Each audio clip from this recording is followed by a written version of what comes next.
Bugun men sizga juda muhim mavzuni tushuntirib beraman.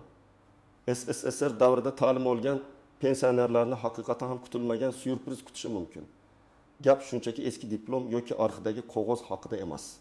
Gap pensiya miqdori, mehnat staji, qayta hisob-kitob va ayrim hollarda qo'shimcha pul olish imkoniyati haqida ketmoqda. Bu ma'lumot hozirgi pensionerlarga ham, yaqin yillarda pensiyaga chiqadiganlarga ham, ota-onasi yoki bobosi buvisi pensiyada bo'lgan farzandlarga ham tegishli. Men sizdan hozirroq kanalga obuna bo'lishingizni va videoga like bosishingizni so'rayman. Chunki bunday ma'lumotlar ko'pincha odamlar qo'lga kech yetib boradi. Kimdir hujjatni vaqtida topshirgani uchun pensiyasi oshadi. Kimdir esa bilmagani uchun yillar davomida kamroq pul olib yuradi. Shuning uchun diqqat bilan eshiting, oxirigacha ko'ring va albatta yaqinlaringizga ham ulashing. Avval bu masalani oddiy tilda tushuntirib olay. SSSR davrida ko'plab odamlar texnikum, bilim yurti, institut, universitet, pedagogika instituti, tibbiyot bilim yurti, kasb-hunar maktabi yoki boshqa o'quv muassasalarida o'qigan.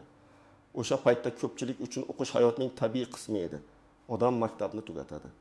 Keyin yo'llanma bilan o'qishga kiradi, stipendiya oladi. Ba'zida ishlab chiqarish amaliyotiga boradi. Keyin ishga taqsimlanadi. Ko'pchilik o'sha yillarni men o'qiganman, demak davlat tizimida bo'lganman deb eslaydi. Lekin pensiya hisoblashda hamma davrlar bir xil qabul qilinmaydi. Ba'zi davrlar to'liq mehnat stajiga kiradi, ba'zilari alohida shart bilan hisobga olinadi. Ba'zilari esa faqat hujjatlar to'g'ri bo'lsa tan olinadi. Mana shu yerda ko'plab pensionerlar uchun kutilmagan holat paydo bo'ladi. Odam o'tim yoki dartim yil oldingi o'qish davrini eslaydi. Diplomi bor, lekin pensiya jamg'armasidagi hisob-kitobda bu davr umuman ko'rinmasligi mumkin. Yoki aksincha, ilgari inobatga olinmagan ayrim davrlar hujjat bilan tasdiqlansa, pensiya qayta ko'rib chiqilishi mumkin. Oldin odamlar ko'pincha pensiyaga chiqdim, hujjatlar topshirildi, bo'ldi. Endi hech narsa o'zgarmaydi deb o'ylardi. Hozir esa vaziyat boshqacha. Arxiv hujjatlari, elektron bazalar, ish staji bo'yicha tekshiruvlar, diplom va buyruqlarni qayta tasdiqlash imkoniyatlari ko'paydi. Eng muhimi, pensioner o'z huquqini bilsa, avval hisobga olinmagan davrlar bo'yicha murojaat qilishi mumkin. Shu sababli SSSR davrida ta'lim olgan odamlar uchun eng katta savol shunday. Sizning o'qigan yillaringiz pensiya hisob-kitobida to'g'ri aks etganmi yoki yo'qmi? Men bu masalada eng ko'p uchraydigan xatoni ko'p ko'rganman. Odam diplomni saqlab qo'ygan bo'ladi. Lekin pensiya tayinlanganda o'sha diplomdagi o'qish yillari alohida tekshirilmagan bo'ladi. Ba'zan pensioner men 1975 yildan 1979 yilgacha institutda o'qiganman deydi. Lekin hujjatlarda faqat diplom berilgan sana turadi. Pensiya hisoblovchi xodimga esa ko'pincha nafaqat diplom, balki o'qishga qabul qilingan buyruq, tamomlagan buyruq, kunduzgi bo'limda o'qiganini tasdiqlovchi ma'lumotnoma, arxivdan ko'chirma yoki o'quv muassasasining rasmiy javobi kerak bo'lishi mumkin. Buning sababi oddiy pensiya hisobida har bir oy ahamiyatli bo'lishi mumkin. Bir odam uchun 2 yil qo'shilishi pensiya miqdoriga sezilarli ta'sir qilmaydigandek ko'rinadi. Lekin boshqa odam uchun aynan shu 2 yoki 3 yil yetishmayotgan stajni to'ldirishi, minimal talabni yopishi yoki qo'shimcha ustama hisoblashga asos bo'lishi mumkin. Ayniqsa mehnat daftarchasida uzilishlar bo'lgan, korxonasi tugatilgan, arxivlari yo'qolgan, uzoq yillar norasmiy ishlagan yoki ayollar uchun bola parvarishi davrlari bilan aralash holatlar bo'lgan fuqarolarda bu juda muhim. Tasavvur qiling, bir ayol 1960 yilda tug'ilgan, 1977 yilda maktabni bitirgan. 1978 yildan 1980 yilgacha tibbiyot bilim yurtida kunduzgi bo'limda o'qigan. Keyin 1980 yildan hamshira bo'lib ishlagan. Pensiya chiqishda uning ish staji 28 yil deb hisoblangan. Lekin o'qish davri tasdiqlansa, umumiy hisobda yana 3 yil qo'shilishi mumkin bo'lgan holatlar uchraydi. Natijada u o'zini men shuncha yil davlatga xizmat qildim, lekin pensiyam nega kam deb o'ylab yuradi. Aslida muammo uning ishlamaganda emas, hujjatning to'liq ko'rsatilmaganda bo'lishi mumkin. Yana bir misol, erkak kishi 1972 yilda kasb-hunar bilim yurtiga kirgan, 1974 yilda tugatgan, keyin zavodga ishga joylashgan. Mehnat daftarchasida zavoddagi ish 1974 yildan boshlangan, lekin bilim yurti davri yozilmagan. Agar u o'sha davrda ishlab chiqarish bilan bog'liq o'qigan bo'lsa, amaliyotdan o'tgan bo'lsa, stipendiya olgan bo'lsa. ayrim hujjatlar orqali bu davrni tasdiqlash imkoniyati bo'lishi mumkin. Lekin men o'qiganman deyishning o'zi yetarli emas. Men har doim aytaman. Pensiya masalasida xotira emas, hujjat gapiradi. Birinchi navbatda SSSR davrida kunduzgi ta'limda o'qigan pensionerlar o'z hujjatlarini tekshirishi kerak. Bu texnikum, institut, universitet, tibbiyot bilim yurti, pedagogika bilim yurti, qishloq xo'jaligi texnikumi, sanoat texnikumi, kasb hunar maktabi yoki boshqa o'quv maskani bo'lishi mumkin. Ayniqsa o'qish 1906, 1907, 1910 yillarga to'g'ri kelgan bo'lsa, arxiv hujjatlari alohida ahamiyatga ega. Ikkinchi toifa. Pensiyaga chiqayotganda stajingiz yetarli, lekin ayrim yillar hisobga olinmadi degan javob olganlar. Ko'pincha odamlar bu gapni eshitadi, lekin o'rtadan qo'yib yurmaydi. Mayli, shuncha ham bo'laveradi deydi. Lekin men buni tavsiya qilmayman.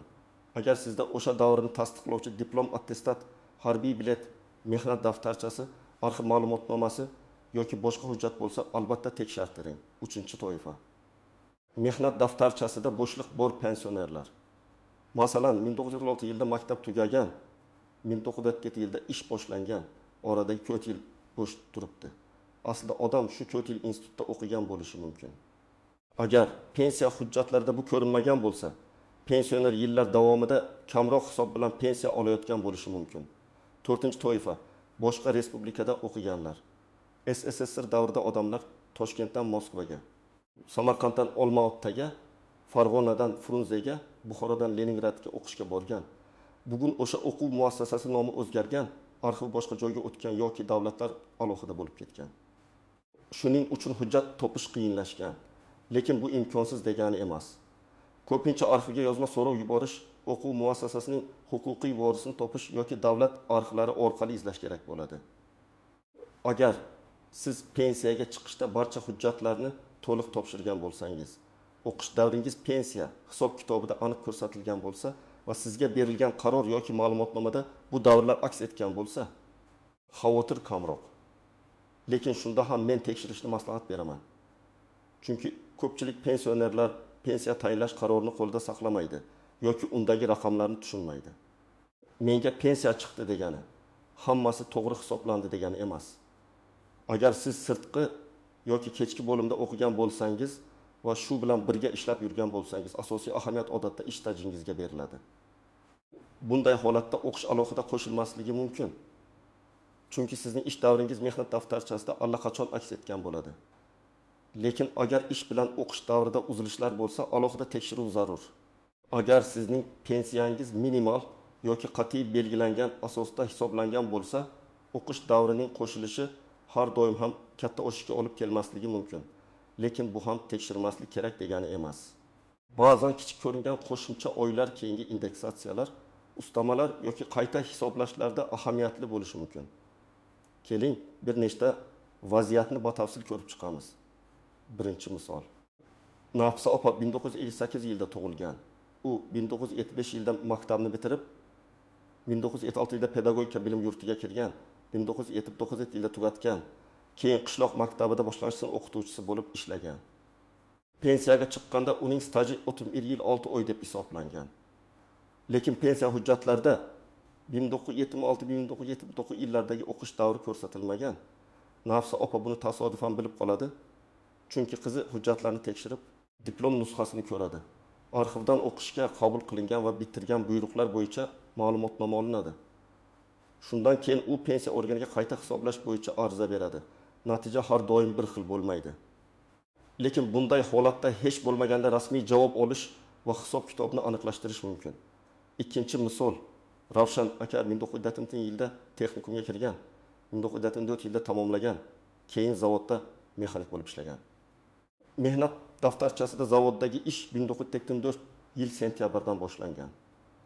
U pensiyaga chiqqanda texnikum davri kiritilmagan. Sabab diplomda faqat mutaxassislik va berilgan sana ko'rsatilgan. Kunduzgi bo'limda o'qigani aniq yozilmagan.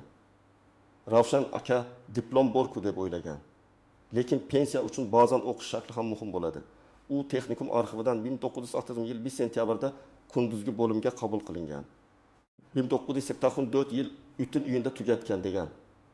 Ma'lumotnoma olgandan keyin masala ancha aniq bo'ladi. Uchinchi misol. Zulfiya opa sirtqi bo'limda o'qigan. lekin shu yillarda tikuv fabrikasida ishlagan.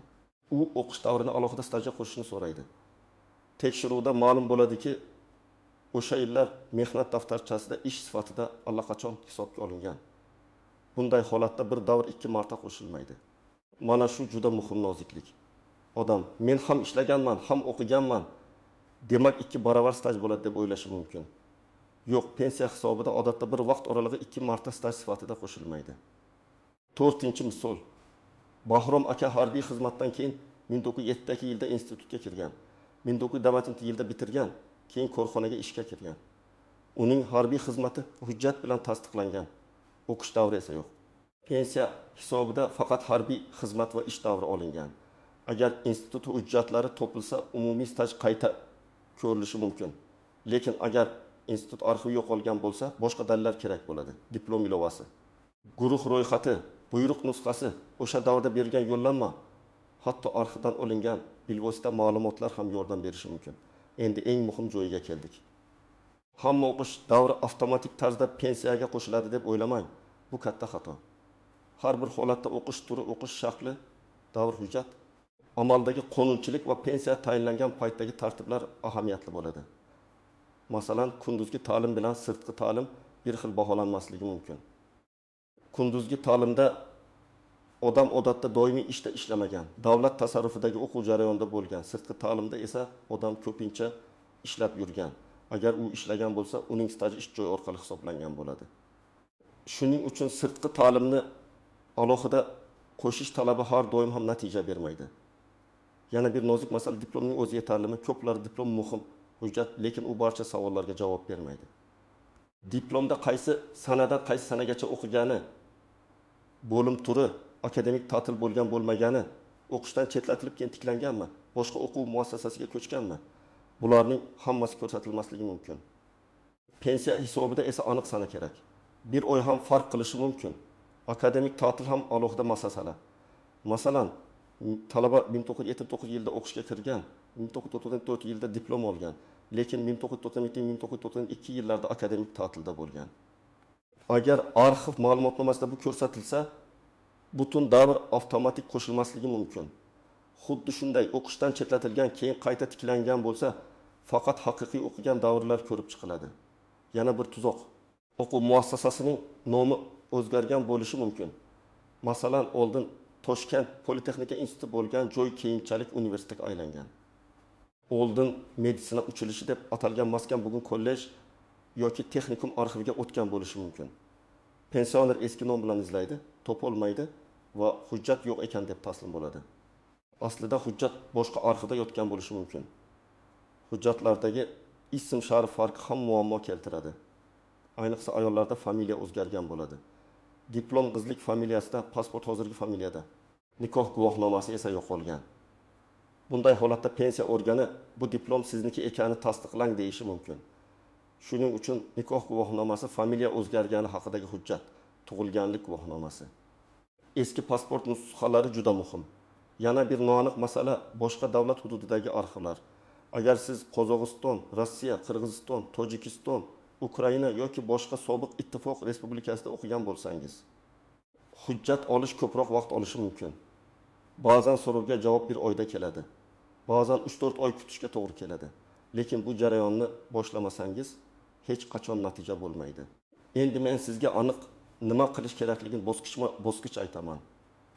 Birinchi qadam, uyda bor hujjatlarni yig'ing. Diplom ilovasi, attestat, mehnat daftarchasi, harbiy bilet, nikoh guvohnomasi, eski guvohnomalar. O'qishga kirganlik haqidagi buyruq nusxasi, talabalik bileti, stipendiya daftarchasi, yo'llanma, ishga taqsimlash hujjati bo'lsa, hammasini bir joyga to'plang. Bu kerak emas deb hech narsani tashlab yubormang. Eski qog'ozlarning qiymati aynan pensiya masalasida bilinadi. Ikkinchi qadam, pensiya hisobingizda qaysi davrlar kiritilganini aniqlang. Buning uchun yashash joyingizdagi pensiya bo'limiga murojaat qilib, pensiya tayinlashda hisobga olingan staj davrlari bo'yicha ma'lumot so'rashingiz mumkin. Oddiy qilib yozing. Menga pensiya tayinlashda hisobga olingan mehnat staji davrlari va hisob kitob bo'yicha ma'lumot berishingizni so'rayman. Bu rasmiy so'rov bo'lgani ma'qul, chunki og'zaki javob bilan ish bitmaydi. Uchinchi qadam, Agar o'qish davri kiritilmagan bo'lsa, o'quv muassasasiga yoki uning arxiviga murojaat qiling. Arizada aniq yozing. Qaysi yillarda o'qigansiz, qaysi fakultet yoki bo'lim, qaysi mutaxassislik kunduzgi yoki sirtqi shakl tug'ilgan sana, o'sha vaqtdagi familiya, maqsadni ham yozing. Pensiya hisob kitobi uchun o'qish davrimni tasdiqlovchi ma'lumotnoma berishingizni so'rayman. 4-qadam, agar o'quv muassasasi tugatilgan bo'lsa, uning huquqiy vorisini toping. Buni ta'lim boshqarmasi, Oliy ta'lim vazirligi tizimi, mahalliy arxiv yoki internetdagi rasmiy ma'lumotlar orqali aniqlash mumkin. Ba'zi eski texnikumlar hozir kollej yoki texnikum nomi bilan, ba'zi institutlar universitet nomi bilan yuritiladi. 5-qadam, arxivdan kelgan ma'lumotnomani pensiya bo'limiga topshiring va qayta hisoblashni so'rab ariza yozing. Arizada shunday mazmun bo'lishi mumkin: men falon yillarda falon o'quv muassasasida kunduzgi bo'limda o'qiganman. Ushbu davr pensiya tayinlashda hisobga olinmagan deb hisoblayman. Ilova qilingan hujjatlar asosida pensiyamni qayta ko'rib chiqishingizni va qonunchilikka muvofiq qayta hisob kitob qilishingizni so'rayman. 6-qadam, barcha hujjatlardan nusxa oling va topshirganingiz haqida qayd qoldiring. Men har doim shuni tavsiya qilaman: hujjatni shunchaki berib ketmang. Arizangiz qabul qilingan sana ro'yxat raqami yoki qabul qilgan xodimning belgisi bo'lsin. Agar elektron murojaat yuborsangiz, javob raqamini saqlang. Keyin siz topshirmagansiz degan tushunmovchilik bo'lmaydi. 7-qadam, rad javobi bo'lsa, sababni yozma shaklda oling. Og'zaki bo'lmaydi degan javob yetarli emas. Yozma javobda nima sababdan hisobga olinmagani ko'rsatiladi. Hujjat yetarli emasmi? Davr qonun bo'yicha kiritilmaydimi? Sanalar mos kelmayaptimi? Ism sharif farqi bormi? Sababni bilsangiz, uni tuzatish yo'lini ham topasiz. Men pensionerlarga shuni alohida aytaman: hech qachon hujjatlarni asl nusxada notanish odamlarga bermang. Men pensiyangizni oshirib beraman deb yuradigan vositachilardan ehtiyot bo'ling. Pensiya masalasi rasmiy organlar, arxivlar va qonuniy hujjatlar orqali hal qilinadi. Kimdir sizdan oldindan katta pul so'rasa, tanishim bor desa, ehtiyot bo'ling. Eng to'g'ri yo'l o'zingiz yoki ishonchli farzandingiz orqali rasmiy so'rov yuborish. Agar pensionerning o'zi yurishga qiynalsa, farzandi yoki yaqin qarindoshi ishonchnoma asosida yordam berishi mumkin. Pasport nusxasi, pensiya guvohnomasi, ishonchnoma, ariza diplom nusxasi. Arxiv javobi bir papkada tursa, ish ancha osonlashadi. Yana bir muhim jihat, qayta hisoblash har doim ham katta pul beradi deb va'da qilib bo'lmaydi. Men ekspert sifatida rostini aytaman. Ba'zi odamda pensiya ozgina oshishi mumkin. Ba'zida umuman o'zgarmasligi mumkin. Ba'zida esa staj tasdiqlangani boshqa huquqiy masalalarda foyda beradi. Lekin tekshirmasdan turib menga baribir foydasi yo'q deyish noto'g'ri. Chunki har bir pensiya ishi alohida. Pensionerlar orasida yana bir noto'g'ri qarash bor. Men pensiyaga 10 yil oldin chiqqanman, endi kech. Yo'q, hujjat topilsa va qonuniy asos bo'lsa murojaat qilish mumkin. Albatta, pul qaysi sanadan qayta hisoblanishi masalasi alohida tartibga bog'liq bo'ladi. Lekin hujjatni tekshirtirishning o'zi kech emas. Ayniqsa pensiya ishida xato yoki to'liq bo'lmagan ma'lumot bor deb hisoblasangiz, yozma murojaat qiling. Demak, SSSR davrida ta'lim olgan pensionerlar uchun asosiy syurpriz shuki, eski o'qish yillari pensiya hisobida muhim rol o'ynashi mumkin. Lekin u avtomatik tarzda tan olinmasligi ham mumkin. Hamma narsa hujjatga, o'qish shakliga, sanalarga va pensiya ishida bu davr qanday aks etganiga bog'liq. Men sizga maslahat beraman. Bugunoq diplomlaringizni, mehnat daftarchangizni va eski hujjatlaringizni tekshiring. Pensiya bo'limidan hisobga olingan staj davrlarini so'rang. Agar o'qish yillari ko'rinmasa, arxivdan ma'lumotnoma oling va qayta hisoblash uchun ariza bering. Bu ish biroz vaqt oladi. Lekin natijasi siz yoki yaqinlaringiz uchun juda muhim bo'lishi mumkin. Agar siz yoki yaqinlaringiz SSSR davrida o'qigan bo'lsa, izohlarda yozing. Qaysi yillarda, qaysi o'quv muassasasida o'qigansiz va pensiya hisobida bu davr kiritilganmi? Tajribangiz boshqa odamlarga ham yordam beradi. Videoga like bosing, kanalga obuna bo'ling va bu ma'lumotni pensioner qarindoshlaringizga yuboring. Chunki ba'zan odam o'z haqqini olishi uchun faqat bitta yetishmayotgan arxiv ma'lumotnomasi kifoya qiladi.